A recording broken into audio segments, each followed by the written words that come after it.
Andy, tu es complètement inutile, a déclaré mon père au milieu du toast, en levant sa coupe de champagne sous le regard silencieux des 50 invités. 32 années gâchées à élever un fils qui est devenu ça. Il a vaguement gesticulé dans ma direction, comme si j'étais quelque chose de désagréable qu'il avait trouvé collé à sa chaussure. La salle était décorée de ballons dorés et d'une banderole brillante proclamant « Joyeux 70e anniversaire, Richard Stone ». Les tables élégantes, recouvertes de nappes en lin blanc, accueillaient les visages choqués de parents, collègues et voisins. Tous étaient venus célébrer l'homme qui avait bâti l'empire Stone Industries à partir de rien. Tous sauf moi. Je m'appelle Andy Stone et, à 32 ans, je venais d'être publiquement déshérité lors de l'anniversaire de mon propre père.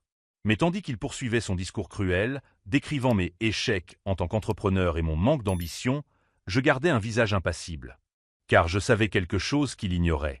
Ma femme Julie enregistrait discrètement tout cela avec son téléphone portable, assise 3 tables derrière moi. Chaque mot venimeux, chaque geste de mépris, chaque rire gêné des invités. Mais ce n'était que le début. Mon fils a choisi d'ouvrir un petit garage, a-t-il poursuivi en faisant un geste dédaigneux de la main. Pendant que je bâtissais un empire de 50 millions, il s'amuse à réparer de vieilles voitures. L'auditoire a ri nerveusement, ne sachant pas s'il devait suivre la cruauté ou se sentir mal à l'aise. Je savais que je devais me sentir humilié, dévasté, furieux. Mais tout ce que je ressentais, c'était un calme étrange, presque réconfortant. Car au cours des 3 dernières semaines, Julie avait découvert quelque chose sur Richard Stone qui allait tout changer. Quelque chose qu'il cachait depuis exactement 30 ans, depuis avant ma naissance. Un secret si explosif que, lorsqu'il serait révélé, il ne resterait plus rien de son précieux empire. Peut-être, dit mon père en prenant une autre gorgée de champagne, est-il temps d'accepter que tous les enfants ne sont pas nés pour la grandeur. Certains sont nés pour la médiocrité. Les serveurs cessèrent de circuler.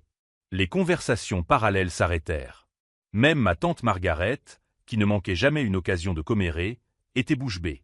Julie me lança un regard à travers la salle. Ses yeux verts brillaient d'une intensité que je reconnaissais.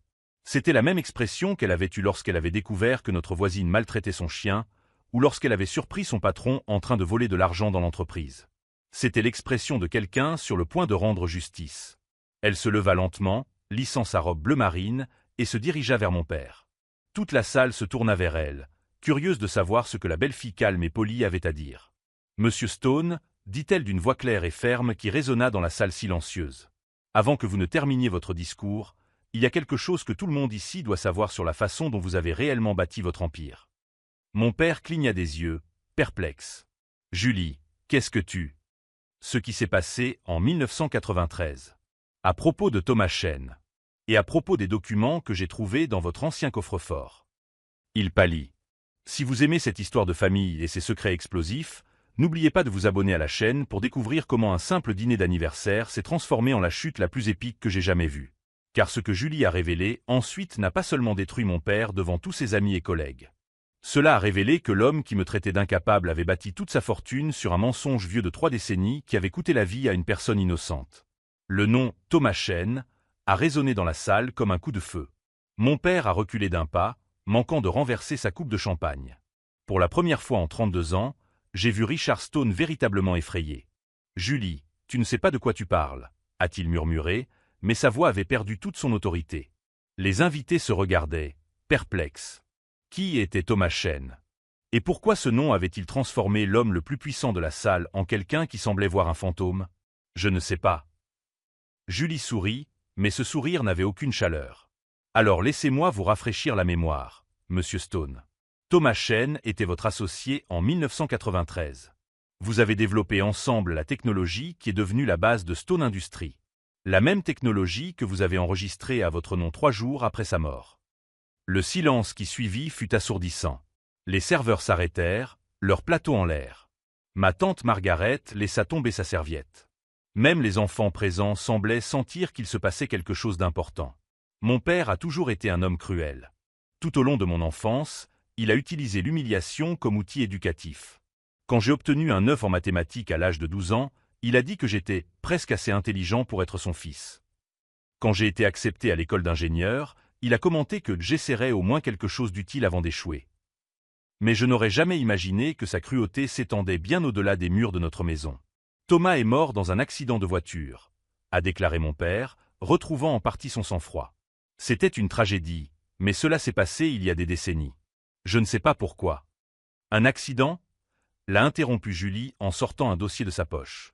Ou était-ce parce qu'il avait découvert que vous négociiez en secret avec Meridian Corp, essayant de vendre la technologie que vous aviez développée ensemble?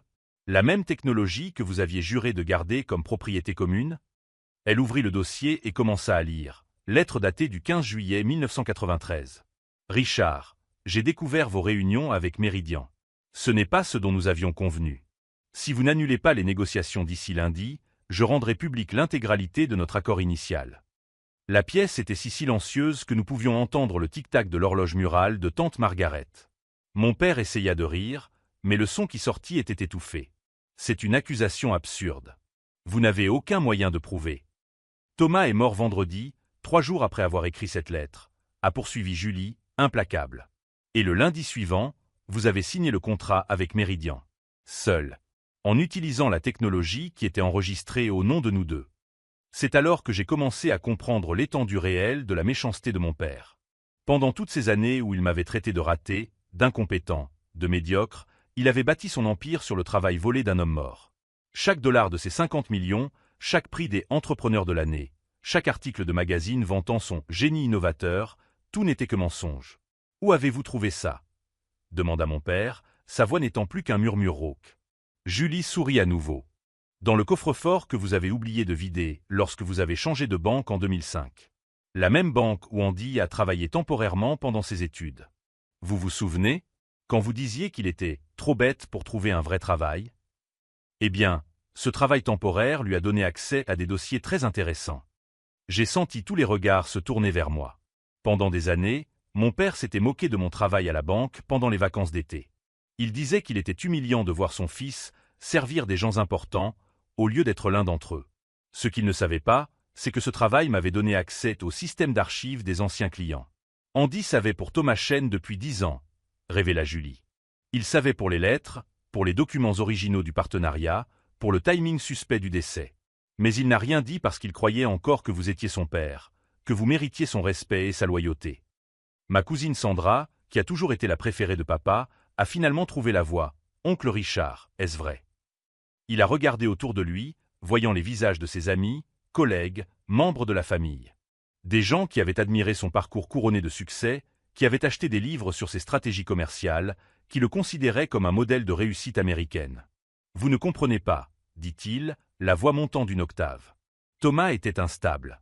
Il allait détruire tout ce que nous avions construit à cause de principes romantiques sur l'éthique.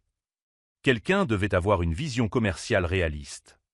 La confession sortit si naturellement qu'il sembla lui-même surpris de l'avoir verbalisée.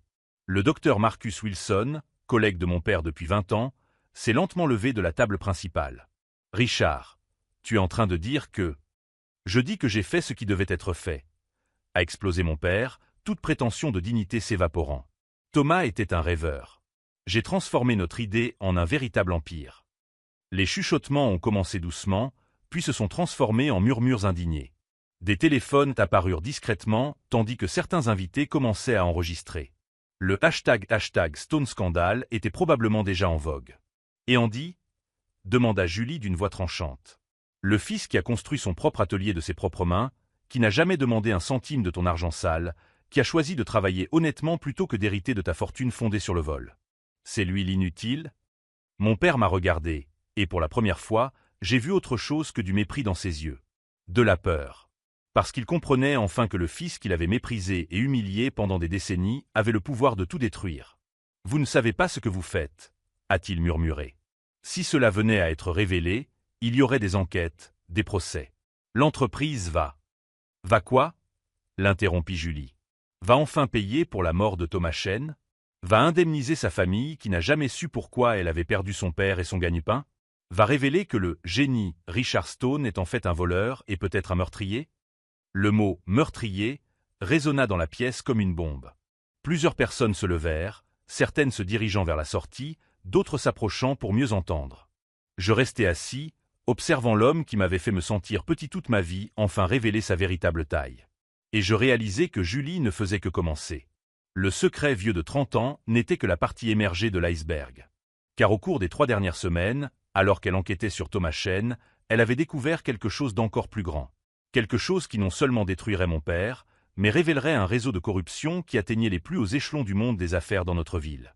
Ce qu'elle s'apprêtait à révéler ferait de cette confession de vol le premier acte d'une chute épique dont aucun d'entre nous ne se souviendrait jamais.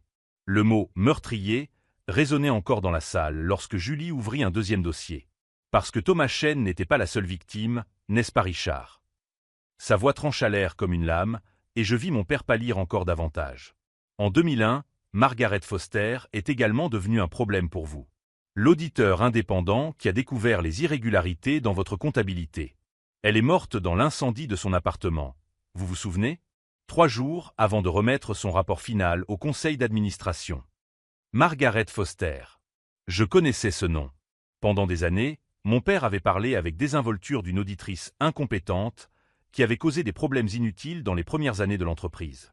Il avait toujours décrit sa mort comme une tragédie opportune qui avait sauvé Stone Industries de complications bureaucratiques. Je n'avais jamais pensé qu'il pouvait parler littéralement. Et David Martinez, en 2005, continua Julie en tournant une autre page. L'ingénieur qui avait publiquement remis en question les défauts de sécurité du projet du pont Riverside. Overdose accidentelle, selon le rapport officiel. Mais il est intéressant de noter que cela s'est produit exactement une semaine avant la signature du contrat de 15 millions avec la mairie. Ma tante Margaret s'est levée brusquement, renversant sa chaise. « Richard, qu'est-ce qu'elle raconte ? Elle invente des théories du complot, » a balbutié mon père, mais sa voix avait perdu toute autorité. « Ce sont des coïncidences, des accidents. 3 accidents, » l'a interrompu Julie. 3 personnes qui menaçaient sa fortune. 3 morts à des moments extrêmement opportuns pour vous. J'avais l'impression que le sol se dérobait sous mes pieds.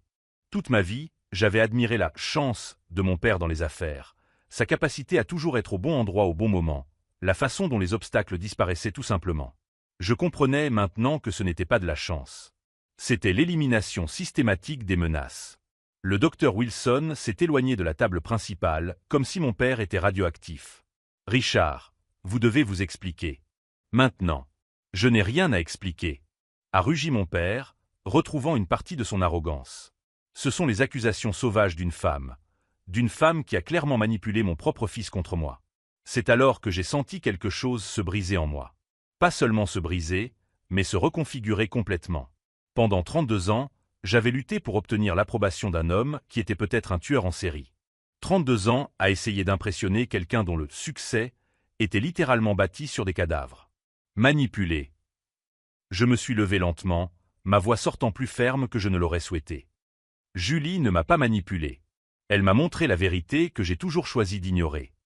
Andy, a dit mon père, essayant de retrouver son ton paternel. Tu ne comprends pas le monde des affaires. Parfois, les décisions difficiles. Des décisions difficiles. La colère a finalement éclaté. Tu appelles « décision difficile » le meurtre d'innocents ? Le silence qui a suivi était absolu. Même les enfants ont arrêté de jouer dans le coin de la pièce. Des caméras de téléphone portable ont surgi de tous les angles, capturant chaque seconde de la confession la plus explosive de l'histoire de notre ville. Julie s'est approchée de moi, sa main trouvant la mienne. Il y a plus, Andy. Beaucoup plus. Elle s'est tournée vers les invités, qui étaient désormais clairement divisés entre ceux qui voulaient s'enfuir et ceux qui ne pouvaient s'empêcher de filmer. Mesdames et messieurs, ce dont vous avez été témoins jusqu'à présent n'est que le premier chapitre. Richard Stone n'a pas seulement bâti un empire sur la mort et le vol. Il a construit un réseau. Un réseau. Le mot fit l'effet d'une bombe. Je regardais autour de moi, observant les visages des amis d'affaires de mon père, des politiciens locaux, des hommes d'affaires respectés. Combien d'entre eux étaient au courant? Combien étaient complices? Le maire Harrison, a déclaré Julie en désignant un homme corpulent près de la sortie qui se dirigeait discrètement vers la porte. Il a reçu 200 000 $ de dons de campagne en échange de l'accélération des approbations des projets de Stone Industries. Des projets dont il savait qu'ils présentaient des défauts de sécurité. Le maire Harrison s'arrêta comme s'il avait heurté un mur invisible. La juge Patricia Coleman, poursuivit-elle en désignant une femme élégante à la table 3. Elle a systématiquement classé toutes les enquêtes contre Stone Industries en échange d'un prêt de 50 000 $ pour les études universitaires de sa fille. La juge Coleman laissa tomber sa coupe de champagne. Et le shérif Tom Murphy, conclut Julie en regardant directement un homme moustachu qui semblait soudain très intéressé par l'étude de sa propre chaussure. Il a été chargé de classer comme accident des décès que toute enquête compétente aurait qualifiés de suspects. La salle explosa en murmures, cris et bruits frénétiques de personnes composant des numéros sur leur téléphone. Certains invités se précipitaient vers les sorties, d'autres s'approchaient, leur téléphone portable à la main, transformant l'anniversaire de mon père en scandale politique du siècle. « Comment as-tu obtenu tout ça ?» demandai-je à Julie, essayant encore d'assimiler l'ampleur de ce qui était révélé. Elle a souri, mais ce sourire n'avait rien d'amusé. « Tu te souviens de mon cabinet de conseil en comptabilité que j'ai créé il y a 5 ans?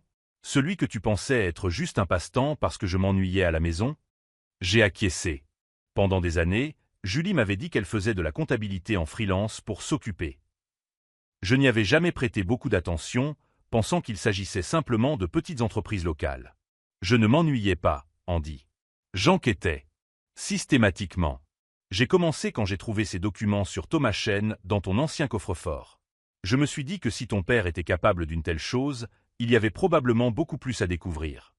5 ans? Murmurai-je, impressionné. 5 ans à monter des dossiers, à documenter des transactions, à interroger les familles des victimes, à suivre des pistes financières. 5 ans à devenir experte dans tous les aspects de la corruption de ton père. Elle regarda directement Richard Stone, qui était maintenant recroquevillé sur sa chaise comme un animal pris au piège. Et 5 ans à attendre le moment idéal pour tout révéler. C'est alors que j'ai compris la véritable ampleur de ce qui se passait. Il ne s'agissait pas seulement de moi ou de justice personnelle. Julie avait découvert et était en train de démanteler un réseau de corruption qui infectait toute notre ville depuis des décennies. Et elle avait choisi le 70e anniversaire de mon père, devant tous ses complices, comme moment pour tout détruire. « Toi, » dit mon père en pointant un doigt tremblant vers Julie, « tu as détruit ma famille. Tu as détruit notre vie. » « Non, » dis-je, retrouvant enfin ma voix. « C'est toi qui as fait ça. » Elle n'a fait que braquer les projecteurs dessus. Le docteur Wilson s'est approché, le visage grave. « Richard, en tant qu'ami depuis 20 ans, je te conseille de consulter un avocat. » Immédiatement. Mais mon père n'était plus à l'écoute des conseils. Son regard errait dans la pièce, voyant des décennies de relations soigneusement construites s'effondrer en temps réel. L'homme qui avait toujours contrôlé chaque situation réalisait soudain qu'il n'avait plus aucun contrôle sur quoi que ce soit. « Cela ne peut pas être en train d'arriver, » murmura-t-il pour lui-même. « Cela ne peut pas être en train d'arriver. » Mais c'était le cas. Et tandis que je regardais l'empire de mensonges et de morts qu'il avait construit s'effondrer sous mes yeux, j'ai ressenti quelque chose que je n'avais jamais éprouvé auparavant à l'égard de mon père. De la pitié. Pas pour la punition qu'il allait subir, mais pour la vie qu'il avait gâchée en construisant quelque chose d'aussi pourri à l'intérieur que son existence même était une trahison à tout ce qui aurait dû compter. Julie m'a serré la main. « Es-tu prêt à entendre la partie qui va vraiment tout changer ?» Je l'ai regardée, réalisant que même après toutes ces révélations explosives, elle avait encore des munitions. « Il y a autre chose. »« Andy, » a-t-elle dit doucement, « il y a quelque chose que tu dois savoir au sujet de la mort de ta mère. » Le monde s'est arrêté. Ma mère était morte d'un cancer quand j'avais 16 ans. Ce fut la période la plus douloureuse de ma vie, et la seule fois où j'ai ressenti un véritable lien avec mon père, partageant le même deuil. C'était le seul souvenir positif que j'avais de lui, ces quelques mois où nous formions une famille unie par la douleur. « Non, » murmurai-je. « Non, pas ça. Tout sauf ça. » Mais dans les yeux de Julie, je voyais la même détermination implacable qui avait été là toute la nuit. Et je savais que ce qu'elle s'apprêtait à révéler détruirait non seulement mon père, mais aussi le seul bon souvenir que j'avais de notre famille. Le secret qui allait tout changer était sur le point d'être dévoilé. Et plus rien ne serait comme avant. « Non », ai-je répété, ma voix se brisant pour la première fois de la soirée. Ma mère est morte d'un cancer. J'étais là. Je l'ai vue dépérir au cours des derniers mois. Tu ne peux pas. Elle ne peut pas avoir. Julie m'a pris la main, sa force manquant alors que le monde tournait autour de moi. Andy, assieds-toi. S'il te plaît. Je reculai, regardant autour de moi la pièce où des décennies de mensonges venaient d'être exposées au grand jour. Les invités restaient figés comme des statues, leur téléphone brandi, documentant chaque seconde de l'implosion de la famille Stone. Mon père était recroquevillé sur sa chaise, mais ses yeux allaient nerveusement de Julie à moi. Elle était malade, balbutiai-je. Je me souviens des médecins, des traitements. Elle a perdu ses cheveux, du poids. Elle était fragile. C'était réel. Le cancer était réel, dit Julie doucement. Mais il n'était pas naturel. J'eus l'impression que quelqu'un avait aspiré tout l'oxygène de la pièce. Les mots flottaient dans l'air, refusant de prendre sens dans mon esprit. Votre mère, Linda Stone était comptable, a poursuivi Julie en sortant un troisième dossier de son sac. Et en 1997, elle a découvert des irrégularités dans les comptes de Stone Industries. Des irrégularités qui pointaient directement vers les contrats frauduleux de Thomas Chen. Mon père s'est levé brusquement. Arrêtez. Arrêtez tout de suite. Vous ne savez pas de quoi vous parlez. Je sais exactement de quoi je parle, Richard. Votre femme a trouvé les registres de paiement originaux de Thomas Chen que vous avez essayé de cacher. Elle a découvert que vous aviez falsifié des documents pour transférer la propriété intellectuelle. Et elle vous a donné un ultimatum. La pièce était si silencieuse que nous pouvions entendre le tic-tac de l'horloge ancienne de tante Margaret. Chaque mot de Julie tombait comme une goutte d'acide, rongeant des années de souvenirs que je croyais sacrés. « Maman ne m'a jamais rien dit à ce sujet, » murmurai-je. « Parce qu'elle te protégeait. Linda t'aimait plus que tout au monde. Quand elle a confronté ton père, non seulement il a refusé d'avouer, mais il l'a menacé. Il lui a dit que si elle parlait, elle perdrait ta garde. »« C'est un mensonge, » rugit mon père, mais sa voix était incontrôlable, désespérée. « Linda est morte d'un cancer. C'était une tragédie naturelle. » Julie ouvrit le dossier et commença à lire. Rapport médical de mars 1998. La patiente Linda Stone présente des symptômes compatibles avec un empoisonnement prolongé à l'arsenic. Perte de cheveux, nausées chroniques, fatigue extrême, lésions cutanées. Ma vue s'est brouillée. De l'arsenic. Administré progressivement pendant 8 mois par le biais de compléments vitaminiques que son père insistait pour qu'elle prenne afin de renforcer son système immunitaire. Les symptômes imitaient parfaitement ceux d'un cancer agressif. Lorsqu'elle a finalement été diagnostiquée correctement, il était trop tard. Si vous avez suivi cette histoire de trahison familiale jusqu'ici, abonnez-vous à la chaîne, car ce qui suit va vous montrer comment une femme extraordinaire à mi-5 ans a monté le dossier le plus minutieux que j'ai jamais vu. Le médecin qui a posé ce diagnostic, a poursuivi Julie, était le docteur Harrison Blackwood. Il a tenté de signaler ses soupçons, mais a mystérieusement perdu son emploi une semaine plus tard. Le rapport a disparu des archives. Blackwood a été contraint de déménager dans un autre État. Comment avez-vous obtenu cela ? Ai-je demandé, essayant encore d'accepter le fait que ma mère avait été assassinée. J'ai retrouvé le docteur Blackwood en 2019. Il avait conservé des copies de tous les examens de votre mère pendant 22 ans, dans l'espoir que justice soit un jour rendue. Quand il a découvert que le fils de Linda enquêtait sur des irrégularités chez Stone Industries, il m'a tout envoyé. J'ai regardé mon père, qui semblait avoir vieilli de 10 ans au cours des 10 dernières minutes. Vous avez tué ma mère parce qu'elle avait découvert la vérité sur Thomas Chen. Vous ne comprenez pas ce qui était en jeu, a-t-il explosé, toute prétention de dignité s'évaporant. L'entreprise était en pleine croissance. Nous avions des contrats de plusieurs millions de dollars en cours. Si Linda avait parlé.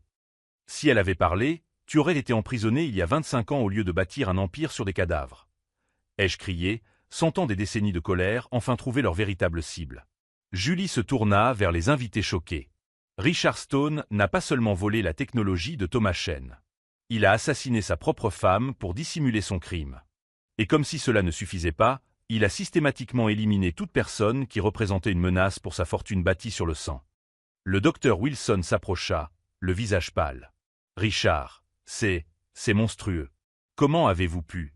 Linda était une sainte. Linda était une menace, s'écria mon père, tout masque de respectabilité enfin tombé. Elle allait tout détruire à cause de principes absurdes. Des principes absurdes. Julie rit, mais il n'y avait aucune trace d'humour dans ce son. Vous voulez dire comme ne pas voler, ne pas mentir, ne pas tuer. C'est alors que j'ai compris le véritable génie du plan de Julie. Pendant 5 ans, elle n'avait pas seulement rassemblé des preuves au hasard.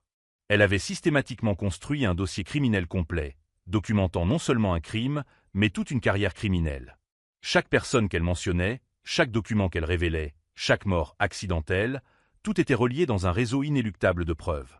Les autorités ont déjà été informées, a annoncé Julie calmement. Le FBI, le procureur général, le ministère de la Justice. Ils ont reçu des copies complètes de toute la documentation il y a 3 heures. 3 heures ? Ai-je murmuré. J'ai tout chronométré, Andy. Pendant que nous étions ici, des agents obtenaient déjà des mandats de perquisition. Pendant que ton père te faisait son discours cruel sur ton inutilité, les procureurs examinaient déjà les preuves de 4 meurtres. Le bruit des sirènes commença à résonner au loin, devenant de plus en plus fort à chaque seconde. Vous voyez, dit Julie en regardant mon père droit dans les yeux, je ne suis pas venu ici pour une confrontation émotionnelle. Je suis venu pour des funérailles. Les funérailles de Stone Industries, de la réputation de Richard Stone et de sa liberté. Les sirènes étaient proches maintenant.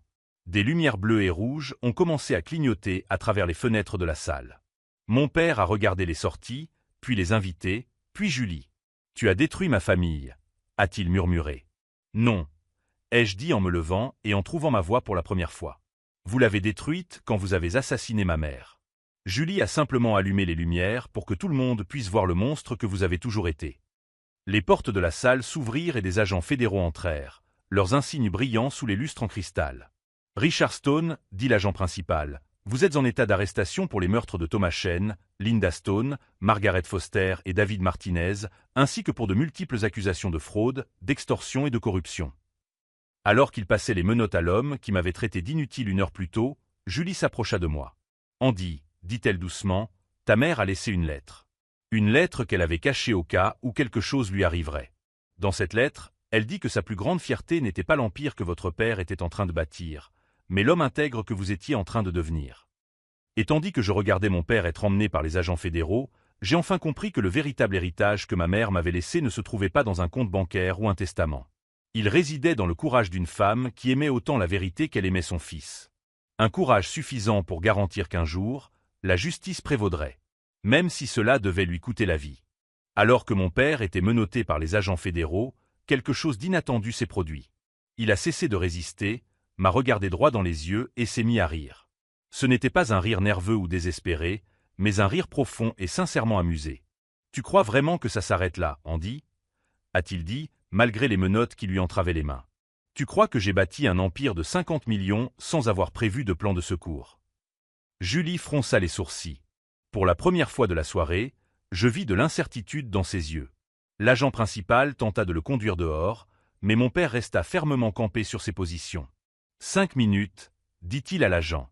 Laissez-moi offrir un dernier cadeau d'anniversaire à mon fils. »« Richard, ne dites plus rien, » murmura le docteur Wilson d'un ton pressant. « Tout ce que vous direz pourra être utilisé contre vous. »« Contre moi. » Mon père rit à nouveau. « Wilson, vous n'avez toujours pas compris, n'est-ce pas? Rien de ce qui s'est passé ce soir n'est réel. » La salle, qui avait commencé à se vider, s'arrêta complètement. Les invités qui se dirigeaient vers les sorties se retournèrent. Les appareils photos des téléphones portables se levèrent à nouveau. « Que voulez-vous dire par n'est pas réel ?» demanda Julie, sa voix perdant un peu de son assurance. « Je veux dire, ma chère belle-fille, que tu as passé 5 ans à enquêter sur un criminel qui n'existe pas. » Il regarda autour de lui avec une expression de supériorité que je n'avais pas vue depuis des années. « Thomas Chen est vivant. » Le silence qui s'ensuivit était différent de tous ceux de la soirée. Ce n'était ni le choc ni la surprise, mais une incompréhension totale. Comme si les mots refusaient tout simplement d'avoir un sens. « Impossible, » murmura Julie. « J'ai vu le certificat de décès. J'ai parlé à sa famille. »« Tu as parlé à des acteurs, » dit mon père avec désinvolture. « Très bien payé, dois-je ajouter. Et le certificat de décès? Faux. Tout comme les dossiers médicaux de Linda, les rapports de police sur Margaret Foster et David Martinez, et même les documents du coffre-fort que tu pensais avoir découverts. J'avais l'impression que le sol se dérobait sous mes pieds. Tu mens, ai-je réussi à dire. Maman est morte. J'étais là. Je l'ai vue. Tu as vu ta mère dépérir d'un vrai cancer, Andy. Ce n'était pas faux. Mais les lettres de Thomas Chen, les rapports sur l'arsenic, le mystérieux docteur Blackwood, tout cela a été soigneusement mis en place pour que vous le trouviez. Julie était blanche comme un linge. Pourquoi? Pourquoi auriez-vous fait cela? Parce que, dit mon père en me regardant droit dans les yeux, je devais enseigner à mon fils une dernière leçon sur le pouvoir réel. L'agent fédéral s'approcha. Monsieur Stone, c'est un jeu très dangereux. Si vous avouez des crimes. Quels crimes? L'interrompit mon père. Engager des acteurs? Créer de faux documents pour enseigner une leçon? Ce n'est pas un crime, agent. C'est du théâtre. Mais les crimes sont réels, balbutia Julie. Thomas Chen, les meurtres. Thomas Chen travaille pour mon entreprise depuis 30 ans. Il est dans notre succursale à Singapour. Les meurtres sur lesquels vous avez enquêté? Margaret Foster a pris sa retraite en Arizona. David Martinez vit heureux à Portland. Tous sont des retraités très bien payés de Stone Industries. Le docteur Wilson s'approcha lentement. Richard, vous dites que vous avez mis en scène votre propre chute. Je dis que j'ai laissé ma belle-fille croire qu'elle avait découvert des crimes qui n'ont jamais existé. J'ai laissé mon fils croire qu'il était le héros qui démasquait un meurtrier. Et maintenant? Il sourit. Maintenant, je peux vous apprendre à tous les deux ce qu'est le vrai pouvoir. Vous êtes malade, murmurai-je, sentant des années de colère se transformer en quelque chose de bien plus sombre. Je suis pragmatique, corrigea-t-il. Vous avez passé 5 ans à essayer de me faire tomber avec des crimes imaginaires. Imaginez ce que j'ai pu accomplir pendant ce temps, sachant exactement ce que vous prépariez. Julie regarda les agents fédéraux. Mais vous êtes venu l'arrêter. L'agent principal soupira et retira son badge. En dessous se trouvait un autre nom, détective Marcus Thompson, département d'art dramatique, UCLA. Ma vue s'est brouillée. Vous êtes aussi des acteurs. De bons acteurs, n'est-ce pas? Demanda mon père. Marcus est spécialisé dans les rôles d'autorité. L'uniforme, les insignes, même les sirènes dehors, tout est théâtral. Les sirènes. Julie courut vers la fenêtre. Dehors, il n'y avait pas de voiture de police. Seulement quelques véhicules avec des lumières colorées qui semblaient officiels de loin. 5 ans, a poursuivi mon père, vous pensiez avoir une longueur d'avance. Mais j'avais 3 longueurs d'avance depuis le début.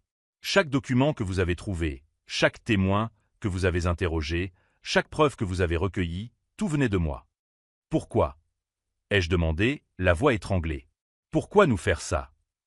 Parce que, Andy, a-t-il dit, sa voix s'adoucissant pour la première fois de la soirée, tu es mon fils. Et je ne pouvais pas te laisser croire que tu étais plus intelligent que moi. Ce n'est pas de l'amour, a dit Julie, les larmes coulant sur son visage. C'est de la torture psychologique. C'est de l'éducation, corrigea mon père. Andy a passé toute sa vie à penser que je le sous-estimais. Ce soir, il a découvert que je le connaissais mieux qu'il ne se connaissait lui-même. Chaque mouvement que vous avez fait, chaque plan que vous avez élaboré, chaque enquête que vous avez menée, je l'ai permis. Mais pourquoi m'humilier publiquement? Demandai-je. Pourquoi me traiter d'inutile devant tout le monde?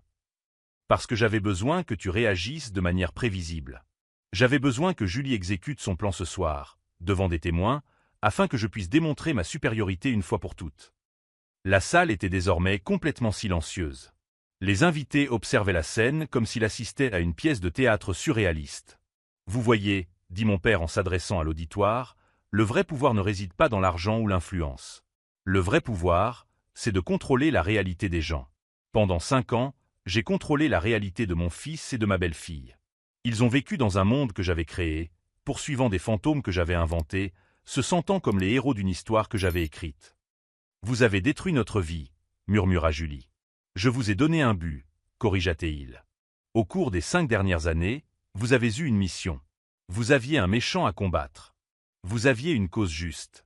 Maintenant que vous savez que rien de tout cela n'était réel, vous sentez-vous vide? Perdu?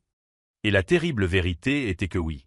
Pendant 5 ans, notre vie avait tourné autour de la démasquage de Richard Stone. Toutes nos conversations, tous nos plans, tous nos espoirs reposaient sur l'idée que nous finirions par obtenir justice. Maintenant, découvrir que nous n'étions que des marionnettes dans votre mise en scène. Mais cela ne change rien au fait que vous êtes cruel, ai-je réussi à dire. Même si les crimes sont faux, vous restez un père horrible. Vous m'avez humilié. Vous m'avez rabaissé toute ma vie. Et vous avez réagi exactement comme je l'avais prévu, répondit-il. Même maintenant, même en sachant que tout n'était que du théâtre, vous ne pouvez accepter d'avoir été surpassé par votre vieux père. C'est alors que j'ai vu quelque chose qui a tout changé. Dans les yeux de Julie, derrière les larmes et la confusion, il y avait une lueur.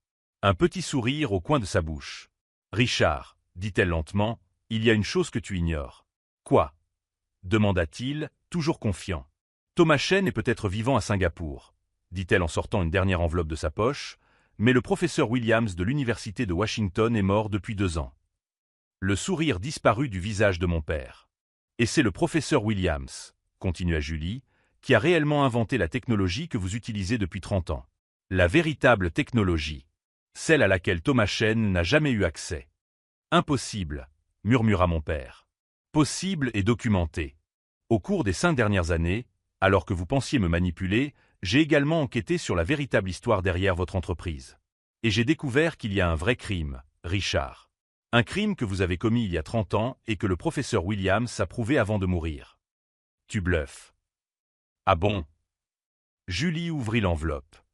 Le professeur Williams a passé les dernières années de sa vie à documenter la manière dont sa technologie a été volée. Il a laissé des preuves à sa fille, qui est aujourd'hui procureure fédérale. Une vraie procureure fédérale, pas une actrice. Et elle, dit une nouvelle voix provenant de l'entrée du salon, arrive à l'instant. Tout le monde se retourna pour voir une femme en tailleur sombre marcher dans notre direction, suivie par de vrais agents fédéraux. Des agents authentiques. Avec des insignes qui n'étaient pas faux et une autorité qui tranchait l'air comme une lame. « Richard Stone, dit-elle, vous êtes en état d'arrestation pour vol de propriété intellectuelle de mon père, le professeur James Williams. » Et tandis que je regardais l'homme qui avait orchestré 5 années de manipulation psychologique perdre enfin le contrôle de la situation, je compris que Julie avait accompli quelque chose d'extraordinaire. Elle avait utilisé son propre jeu contre lui. Elle l'avait laissé croire qu'il contrôlait tout en menant sa propre enquête parallèle. Une enquête sur de vrais crimes. Le jeu était terminé. Et cette fois, il n'y avait pas de rideau à fermer ni d'acteur à saluer. Seulement la justice. Réelle et définitive. 6 mois plus tard, j'ai reçu l'appel que j'attendais. Richard Stone a été condamné à 25 ans de prison pour meurtre au premier degré, vol de propriété intellectuelle et association de malfaiteurs, a déclaré la procureure Williams. Le jury n'a délibéré que 2 heures. J'ai fermé les yeux, sentant le poids de 3 décennies enfin s'envoler de mes épaules. Pendant le procès, j'ai été témoin de la manière dont mon père avait manipulé non seulement notre famille, mais tout un système. Le professeur Williams n'était que l'une des 17 victimes au fil des ans, des personnes qui avaient découvert ces manœuvres et avaient été réduites au silence de manière permanente. L'histoire du faux théâtre lors de l'anniversaire? Elle était en partie vraie.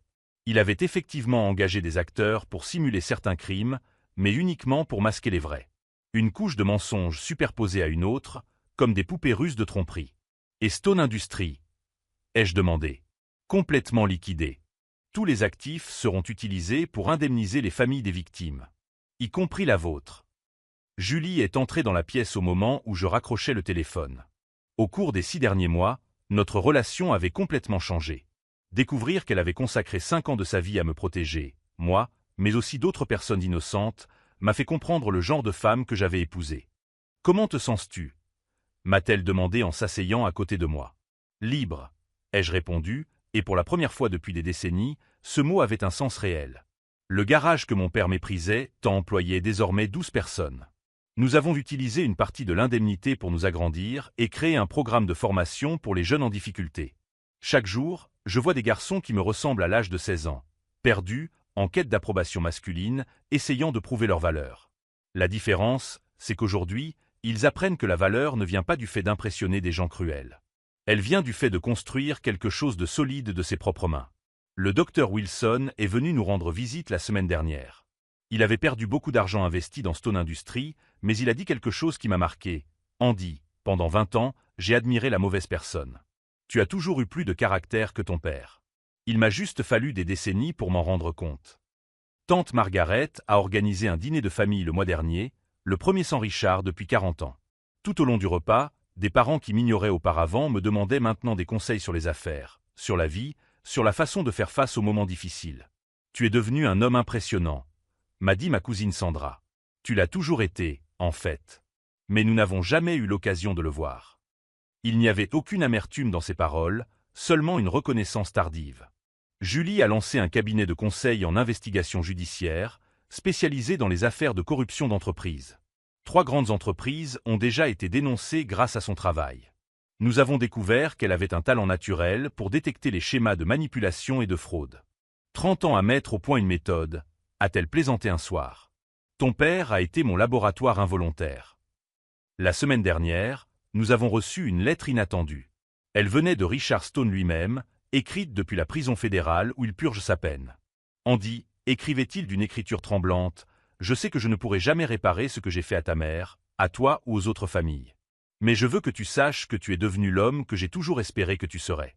Il m'a seulement fallu 30 ans pour admettre que j'avais tort sur ce que cela signifiait. » Je n'ai pas répondu à la lettre. Non par colère, mais parce que certaines conversations appartiennent au passé. Aujourd'hui, je regarde la photo accrochée au mur de l'atelier. Ma mère tenant une clé à molette quand j'avais 8 ans, m'apprenant à changer l'huile de notre vieille voiture. Elle m'avait dit ce jour-là, « Andy, les mains qui construisent ont toujours plus de valeur que celles qui ne font que commander. » Elle avait raison. Pendant toutes ces années passées à essayer d'impressionner un homme qui valorisait le pouvoir plutôt que le caractère, j'avais déjà tout ce dont j'avais besoin. J'ai simplement appris à le reconnaître. Julie a ouvert la porte de l'atelier en souriant. Prêt à rentrer à la maison. Prêt, ai-je répondu en éteignant les lumières. En marchant vers la voiture, j'ai jeté un dernier regard à la plaque que nous avions installée le mois dernier. Stone et Stone Garage Mécanique, construire avec intégrité. Si cette histoire de transformation familiale vous a inspiré et que vous souhaitez découvrir d'autres histoires vraies sur la façon dont des gens ordinaires ont trouvé la force d'affronter des situations impossibles, n'oubliez pas de vous abonner à la chaîne. Nous avons des dizaines de cas comme celui-ci, où le courage l'emporte sur la cruauté. Car parfois, la meilleure vengeance n'est pas de détruire son adversaire.